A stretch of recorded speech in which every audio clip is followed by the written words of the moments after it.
প্রতিদিন তো ওল ভাতে খাচ্ছি, আজকে ওলের ডালনা করা চিংড়ি মাছ দিয়ে। ঠিক আছে ঠিক আছে ঠিক আছে। ওলের ডালনায় আমার লাগছে ওল আর আলু আমি সিদ্ধ করে নিয়েছি, আর চিংড়ি মাছটা বেছে রেখেছি, চিংড়ি মাছটা আমি ভেজে নেব। তেলটা আমার হয়ে গেছে, এবার তেজপাতা শুকনো লঙ্কার জিরেটা আমি দিয়ে দিলাম। এবার আমি আদা বাটাটা দিয়ে দিলাম, নুনটা দিলাম,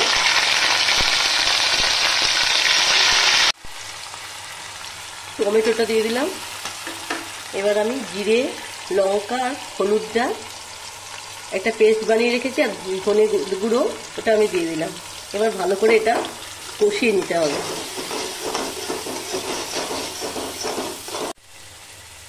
মশলাটা কষা হয়ে গেছে, এবার আমি ওল আর আলুটা আমি দিয়ে দিলাম।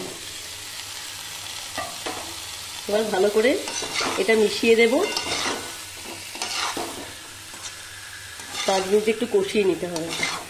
এটা কষা হয়ে গেছে, এবার আমি চিংড়ি মাছটা দিয়ে দিলাম, আর একবার একটু কষিয়ে আমি এটা জল দিয়ে ঢাকা দিয়ে কিছুক্ষণ রান্না করে নেব। ওলের ডালনা আমার কমপ্লিট হয়ে গেছে, এবার আমি গরম মশলা দিয়ে দিলাম আর ঘিটা দিয়ে দিচ্ছি।